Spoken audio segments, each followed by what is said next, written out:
I want this to be as much her story as it is his.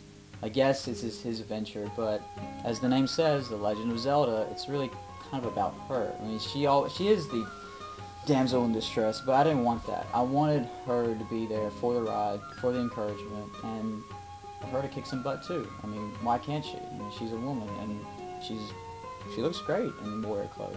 At the beginning of the film, you see Link and Zelda meet for the first time, and it's obvious that there's some tension, and the tension pretty much builds as soon as the dialogue begins. And you see that they've had encounters previously, and it's really not been a good situation. Link. Zelda. Looking good. I think a lot of the gamers kind of imagine this relationship between Link and Zelda. You're not my type. Oh, excuse me. Where I was coming from the character is that I wanted sort of like a combination of the two, from the cartoon and from the video game as well. I love what they did with the cartoon, how he was just kind of this cocky, overconfident punk kid. As the film progresses and they start traveling and moving forward, you can see that Zelda really doesn't want to be there in the first place, but she has to be because she knows the importance of the journey, and her father's basically making her go to spend time with Link. He recognized within her certain attributes and powers that he felt like would be good to go with Link. But as they go on this journey together, they both learn more, they both learn their destinies, and with that knowledge, they see that they were meant to do this. I think this story is very similar to other stories like Lord of the Rings and things like that, where there's a seeking of one person that wants to have all the power, and King Harkinian was trying to keep that from happening. King Harkinian is kind of the more outspoken of the three sages, and Ganondorf basically becomes the villain. He feels he's been, shorted. I figured Renato would be the more quiet, reflective type. Every villain's thing. Oh, you slighted me. I'm getting mine. When I saw him in the fire scene, he took on. I did not know he possessed that evil character, and it just came out, and I was really stunned at how strong his character was in here. Basically the generic villain, and just saw what Scotty wanted on set that day, basically. Just took what was on the page and did my best with it. But also he represented to me a guy that lost his way. He was given a force, and then he wanted to possess everything. I don't know if that was part of the video game or if it was the writer's choice, but I like that Renato happened to be the uncle of Link, and almost like, as the script says, almost like a father to him.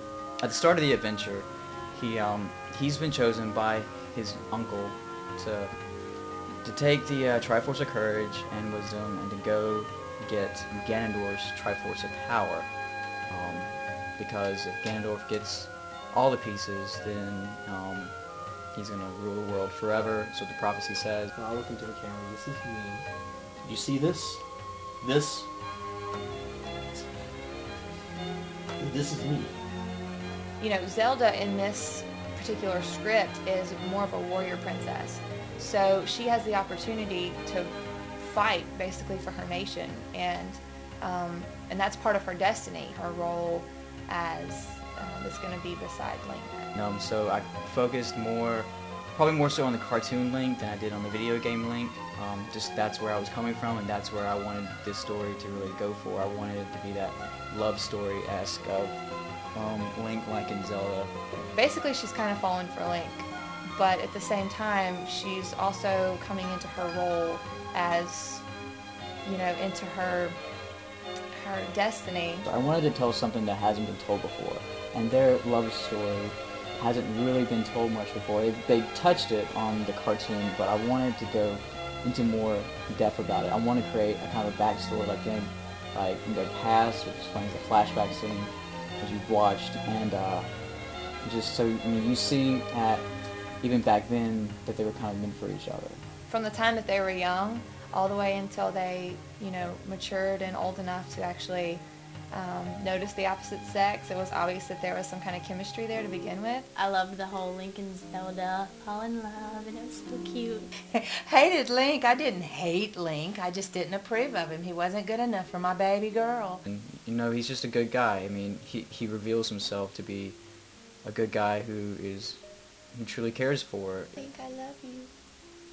Zelda and Link are meant for each other, and always will.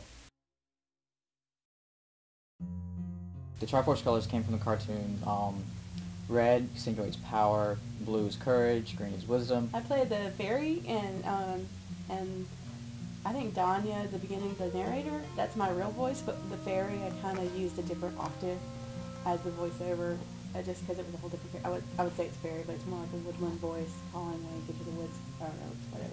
I'm not familiar with the story or the video game at all. I just basically took what was written on the page and kind of came up with my own take on it. My children had played the Zelda games for years, you know, and so based off that, then I had some general knowledge. I'd played Zelda games. I'd never actually ever finished one. And really I just kind of did this after Scotty begged me for a bit to step in. I had no idea what I was doing, so I just read the lines, I guess. But I really didn't think too much into it. I liked the video game and the cartoon, so I knew, at least I knew what the Triforce was, you know. Link really doesn't know much about the prophecy. The prophecy is basically, it foretells of a boy and a princess coming together to save Hyrule from the dark times forever.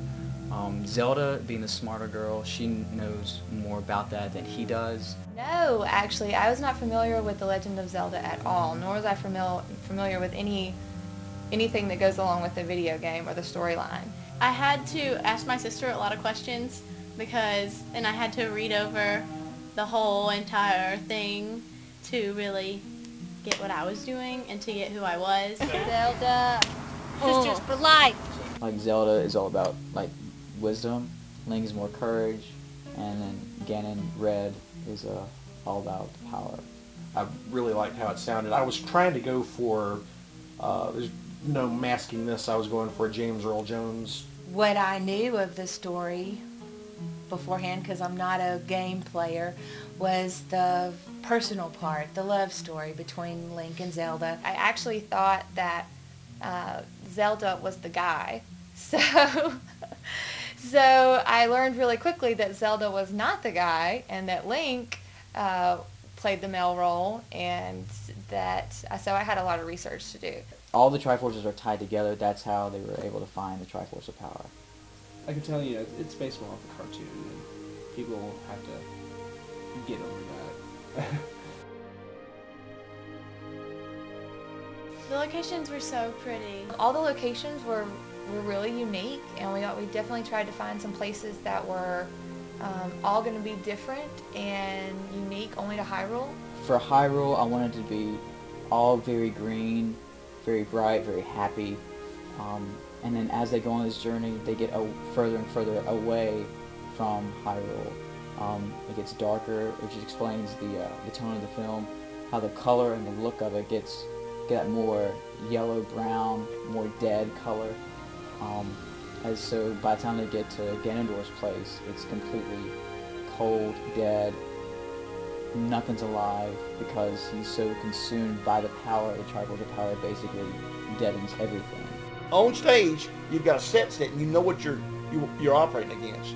But when you're outside, totally different story. You don't know exactly, because you got so much out there. And so it was really an educational experience to work in a movie as opposed to theater. Kings Era Ranch in Lumberton that was mainly where the whole village was. In Columbia, Mississippi, where you see the whole mountain train, the Red Bluff, the Bluff of Despair. Of course, using Red Bluff was a really neat thing to have that was within driving distance. Pretty dangerous too, you could fall and die. And they had some really beautiful grounds that we were able to use, especially the wedding scene.